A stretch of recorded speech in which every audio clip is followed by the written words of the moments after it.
is someone absolutely amazing, and I look up at her all the time because she is an amazing actress. I did the same when we were in school together. Um, Awesome, awesome, awesome actress. Here is Alex Palmer. Alex, why don't you tell us a little bit about yourself? Before I started acting, I was an English major. I went to Marymount Manhattan College. I studied English, and I remember like seeing everyone there majoring in dance and theater. And I was like, I was just an English major. So I wasn't one of the popular kids in that school.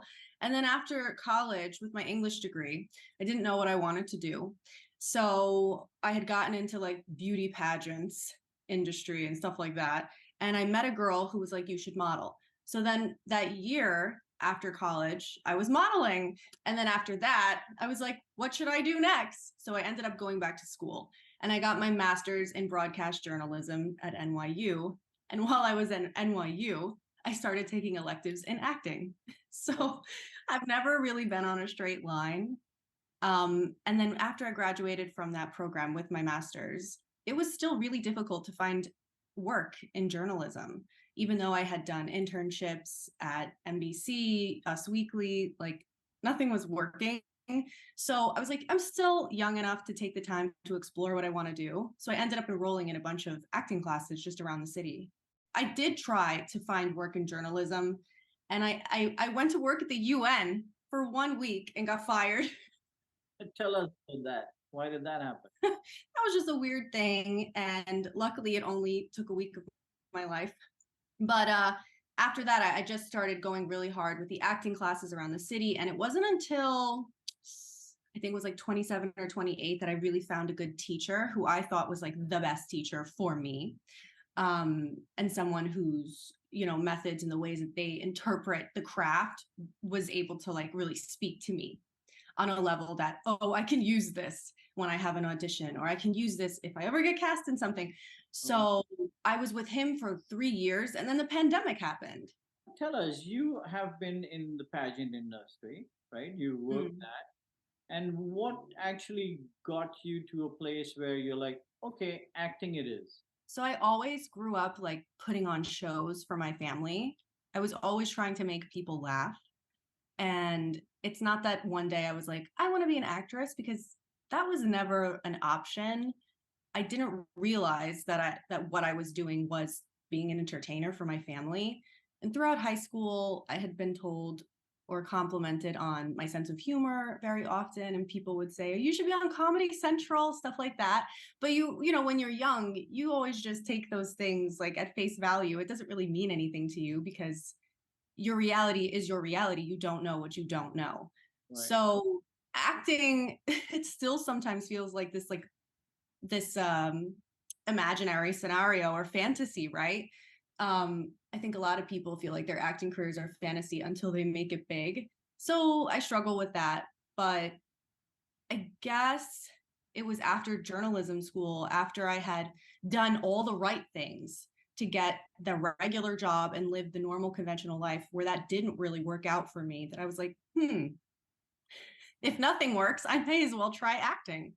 After, like, you enrolled in our school and you did that, was that any help, or was that moving forward? What was that experience about?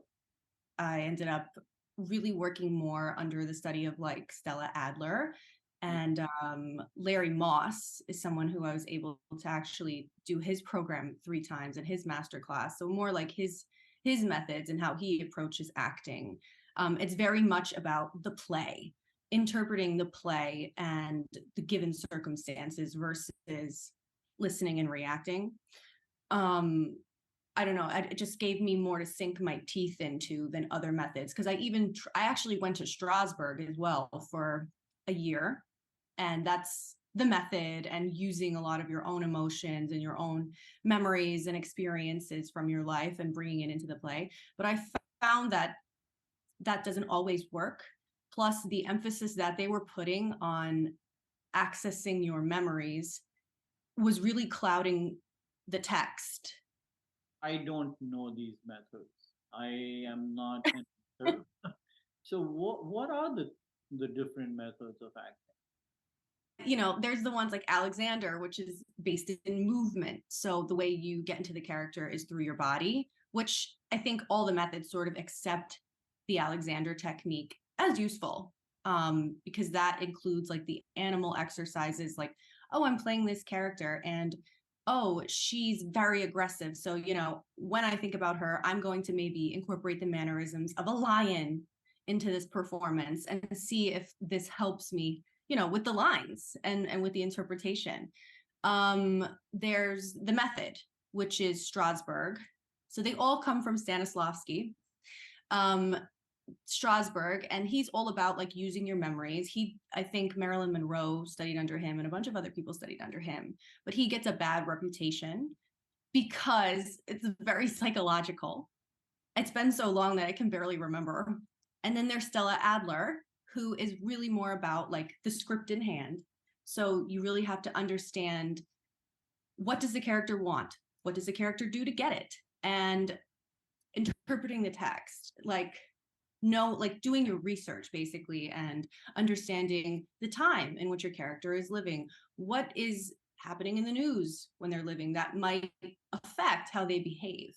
And that more logical approach, I was always a really good student, so that has like helped me, because I realized that as an actor, the more that I'm in control, and the less nervous I'll be. What is your day-to-day approach towards acting? Like, what do you do for that?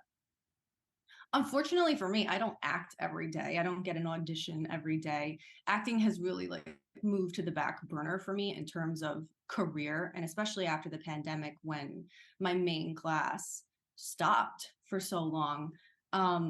So I did start to focus more on social media and putting on myself out there in this way, and just creating my own content, writing funny things, or just talking about the news in an entertaining way. But on the day-to-day things that I do for my acting career, seeing plays really helps.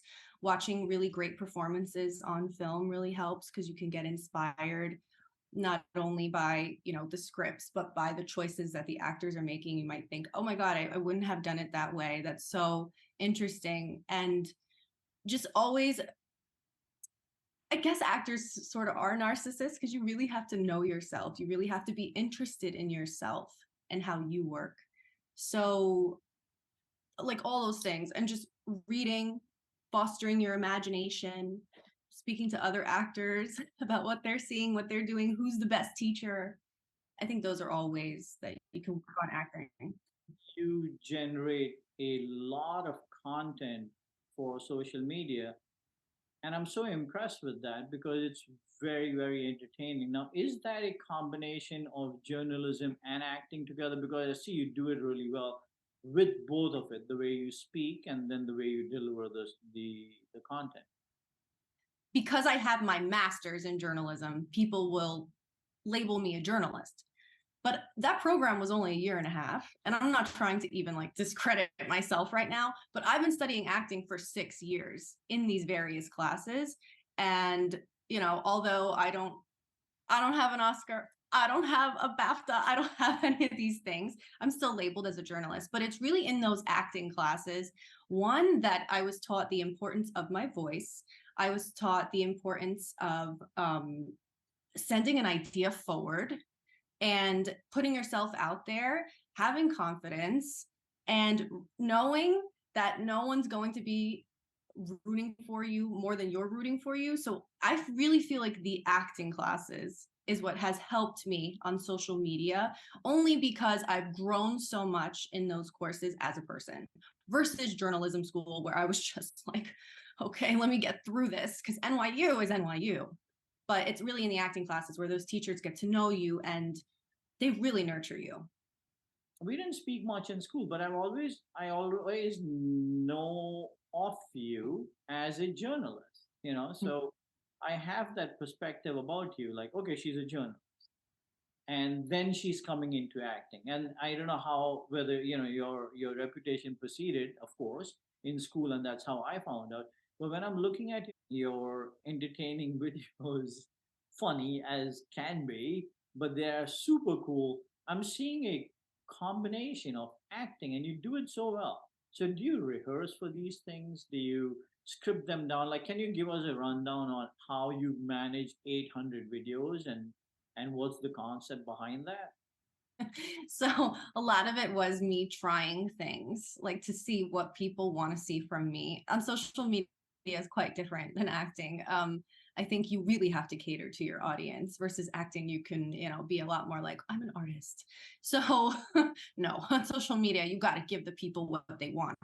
So it wasn't until that I started making these videos about like rules about New York that were just sort of tongue in cheek and funny and sarcastic that people were like, yeah, what's the next one? So when I started to really just cater to my audience, that's when I just kept going.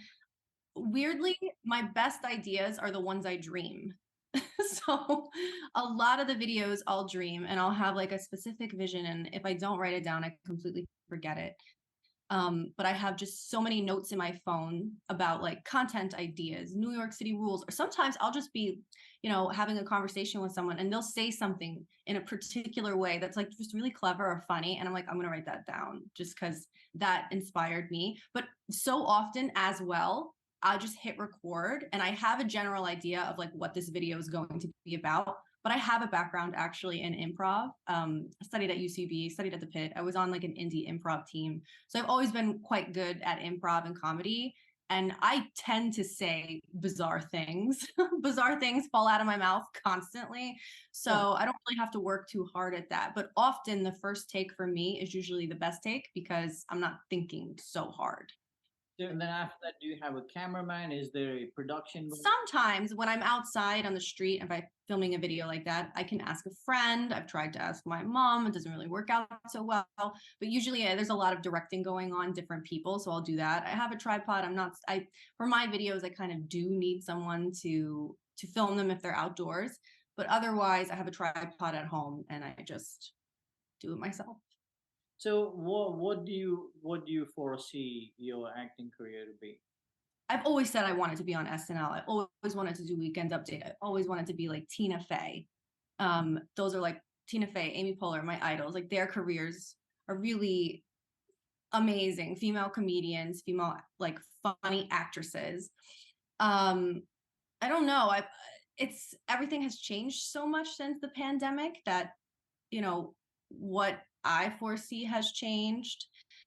But more and more, I'm like, I've been inspired by different people. I've been more inspired by like Chelsea Handler's career lately and maybe doing like this is like dreams. Like I'd like to have a late night talk show. I'd like to be on SNL, that kind of stuff. Many of our followers say, we don't, of course, they want to see the big stars and, the glitter and whatnot. But at the same time, they want to know, how does one survive in New York as an actress or as an actor? Like, what do you do? How do you do it? Like, how do you hit the pavement? And how do you chase your dreams and so on? So tell us a little bit about that. I think we're really lucky now, actors in this generation, because there are so many more projects. You don't have to be in LA. You don't even necessarily have to be in New York. We all have iPhones. You can make your own work and put it out there. We all can start a YouTube channel. So we're really lucky in that regard, in that we don't have to rely on an agent or someone else. We can take the reins of our own careers. And if you are looking to be in other people's projects, obviously sign up for actorsaccess.com and look every single day for roles that you might be right for. Get into an acting class, talk to the people there, become friends with your classmates. They will often recommend each other. That's how I came to be in this film, because not only that we were in class together how many years ago, but because another classmate of ours recommended me to you or reminded you that I still exist. So I tend to work with the same people again and again. That's just who I am. And I think everybody does that because you mhm. find a comfort level with, picking your nose in front of your classmate. Maybe, I don't know, I'm just saying that could be it. Or it's just the comfort. Like, I know what to say to you, I know what to say to Michael or Alex, and it just makes me feel comfortable. And I think somehow you guys also know what I'm looking for or what to do together. So I think that's a great advice that you've given, that go to school, be together, and one grows, everybody else grows together.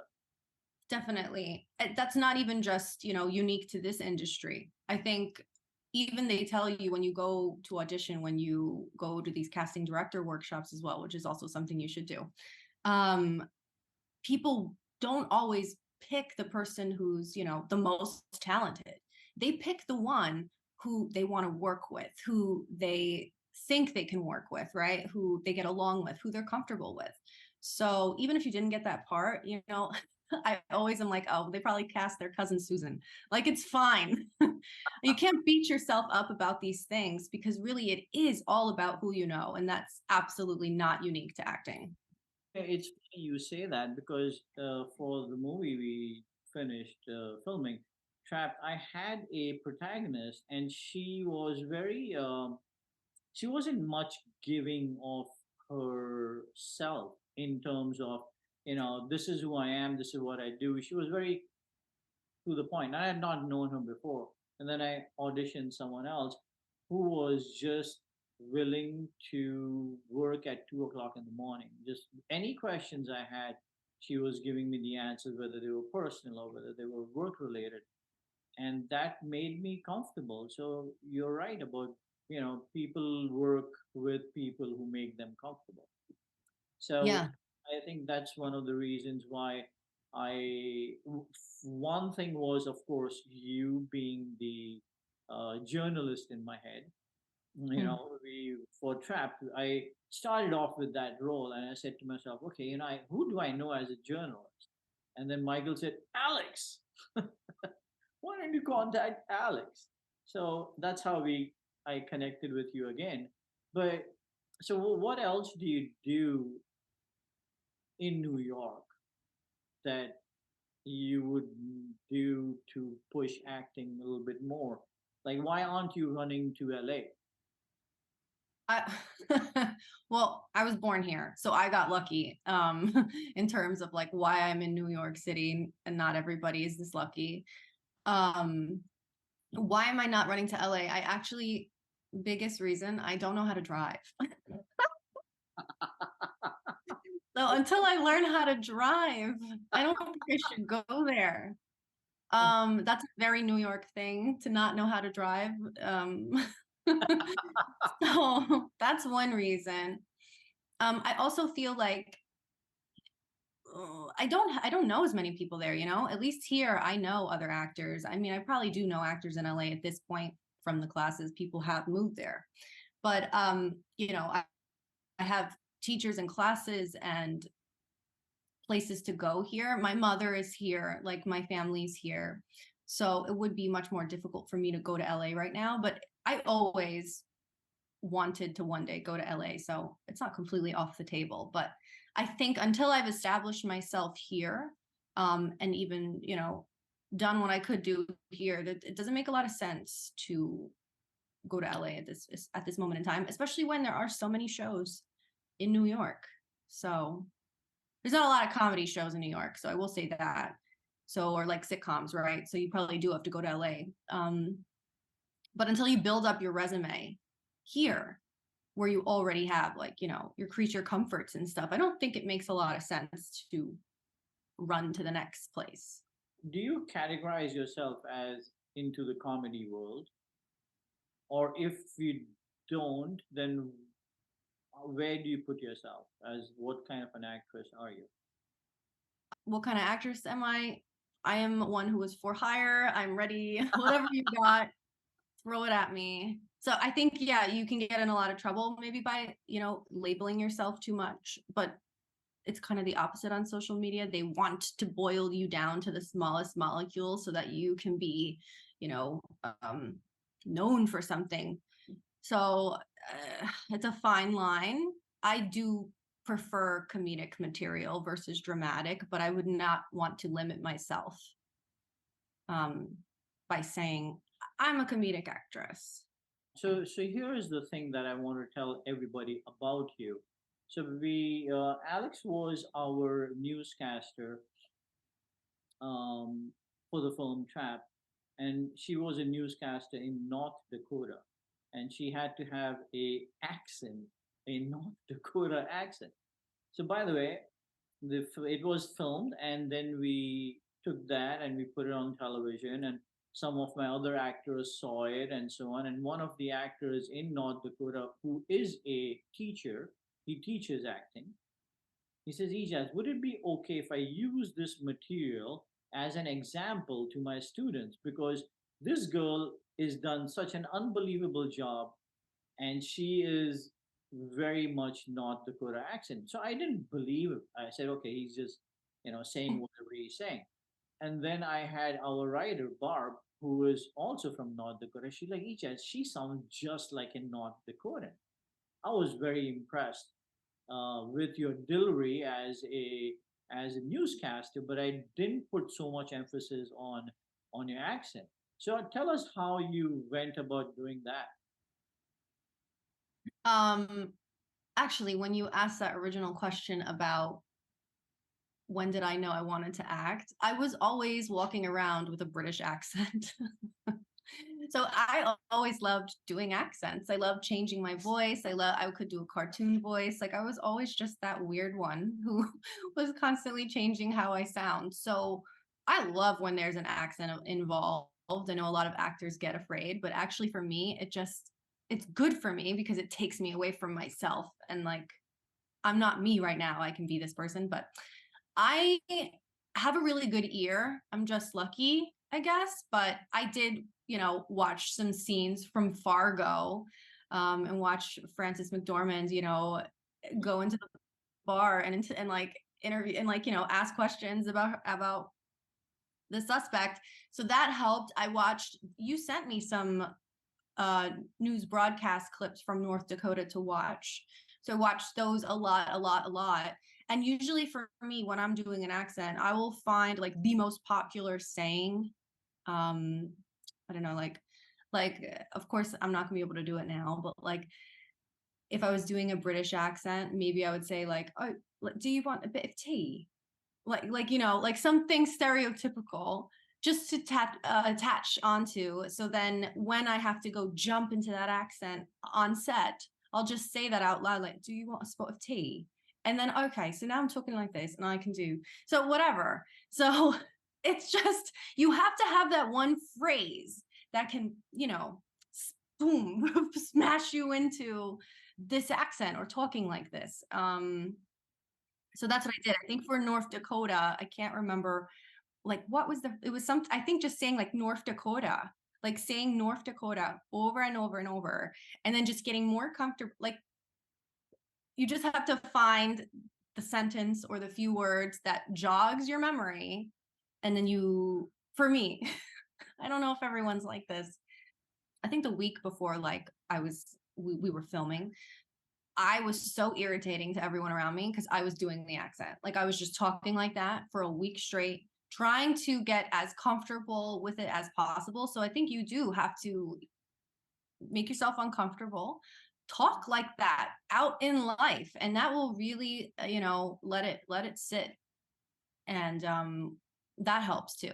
Just in your everyday, even if you sound so not like how you want to sound, it helps. It works. We don't have much time, so I think why don't you tell us more about your channel, what you're doing, how you want them to come there, so on and so forth, so they can reach you.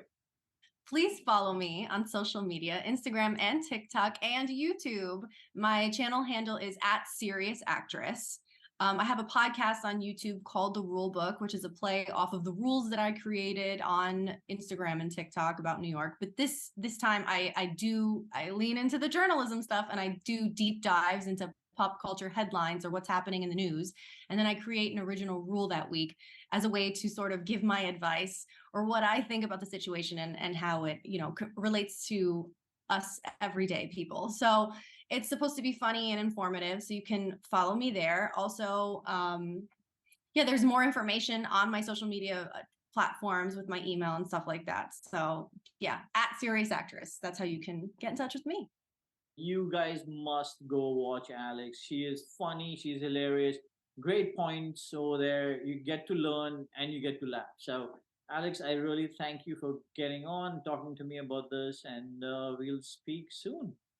Thank you. Thank you, Ejaz. It was fun.